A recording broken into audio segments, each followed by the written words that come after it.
Dear students, आज हम discuss करेंगे limitations of valence bond theory. देखो, वैलेंस बॉन्ड थ्योरी में जो लिमिटेशंस है उनमें सबसे पहले जो लिमिटेशन आती है वो ये है कि valence bond theory nature of ligands को एक्सप्लेन नहीं कर पाता।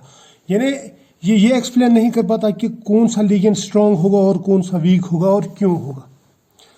दूसरा जो ड्रॉबैक इसका, जो लिमिटेशन है इसका, वो ये है कि it could not explain pairing of electrons in strong field. यानी स्ट्रॉन्ग फील्ड कॉम्प्लेक्सेस में या स्ट्रॉन्ग फील्ड लिगेंड्स में, स्ट्रॉन्ग लिगेंड्स की प्रेजेंस में ये जो पेयरिंग होती है ये क्यों होती है, पेयरिंग ऑफ इलेक्ट्रॉन्स क्यों होती है, ऐसा ये एक्सप्लेन नहीं कर पाता। तीसरा जो इसका लिमिटेशन है वो ये है कि it could not explain the colour and electronic spectra of complexes. यानी कॉम्प्लेक्सेस कलर्ड क्यों रहते हैं और इनका इलेक्ट्रॉनिक स्पेक्ट्रम कैसे आता है, ये चीज़ ये एक्सप्लेन नहीं कर पाई वैलेंस बॉन्ड थ्योरी। ये बात याद रखना।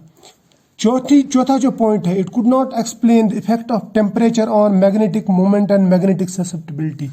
हमने वैलेंस बॉन्ड थ्योरी में कहीं पे ये नहीं पढ़ा कि मैग्नेटिक ससेप्टिबिलिटी या मैग्नेटिक मोमेंट कैसे चेंज होता है विद चेंज इन टेम्परेचर।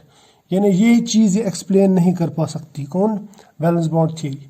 इसके बाद में और एक जो ये इसका लिमिटेशन है ये वो ये है कि it could not explain deviation of calculated magnetic moment mu from the experimental mu. देखो, कैलकुलेटेड म्यू और एक्सपेरिमेंटल म्यू जो है ना वो सेम नहीं रहते, इनमें फर्क रहता है, डिविएशन रहता है। और ये फर्क क्यों रहता है, वैलेंस बॉन्ड थ्योरी ये चीज़ एक्सप्लेन नहीं कर पाई अभी तक। ठीक है, तो इसके बाद में छठा जो लिमिटेशन है इसका, जो मैंने यहाँ पे लिखा हुआ है, it could not explain kinetics and mechanism of reaction in complexes. जो रेट ऑफ रिएक्शन है और मैकेनिज्म ऑफ रिएक्शन जो है वो वैलेंस बॉन्ड थ्योरी नहीं एक्सप्लेन कर पाती। कहाँ पे, कॉम्प्लेक्सेस, मेटल कॉम्प्लेक्सेस में जो रिएक्शंस होती है उनका रेट और उनका मैकेनिज्म, उस चीज़ को वैलेंस बॉन्ड थ्योरी एक्सप्लेन नहीं कर पा सकती। ठीक है, और सातवां जो है वो ये है कि it could not explain the structure of some complexes like tetrammine copper या टेट्रापेरिडीन कॉपर जो है, या पैरिडाइल कॉपर जो है, इनका ये स्ट्रक्चर एक्सप्लेन नहीं कर पाई क्योंकि इसमें बहुत एम्बिगिटी है इसके स्ट्रक्चर में या इसके स्ट्रक्चर में। जब हम वैलेंस बॉन्ड थ्योरी में इनका स्ट्रक्चर पढ़ते हैं तो हमें हाइब्रिडाइजेशन में जोल आता है, इनका स्ट्रक्चर में जोल आता है। तो ये चीज़ जो है ना, ये वैलेंस बॉन्ड थ्योरी हमें एक्सप्लेन नहीं कर पा सकी।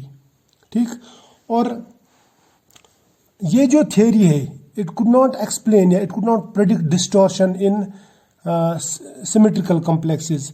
जैसे हमारे पास में जो कॉम्प्लेक्सेस हैं कॉपर 2 के या टाइटेनियम 3 के, 3 पॉजिटिव के कॉम्प्लेक्सेस, वो डिस्टॉर्टेड रहते हैं। लेकिन वैलेंस बॉन्ड थ्योरी ये डिस्टॉर्शन जो है ना, ये प्रेडिक्ट नहीं कर पा सकती कि किस चीज़ में या किस कॉम्प्लेक्स में डिस्टॉर्शन आएगी और किस में डिस्टॉर्शन नहीं आएगी। ये चीज़ इससे एक्सप्लेन नहीं हो पाती। और एक पॉइंट जो है, it does not explain thermodynamic properties of complexes. तो valence bond theory thermodynamic properties को एक्सप्लेन नहीं कर पाती। ठीक है, तो ये था 9वां लिमिटेशन। तो ये थी कुछ लिमिटेशंस वैलेंस बॉन्ड थ्योरी की।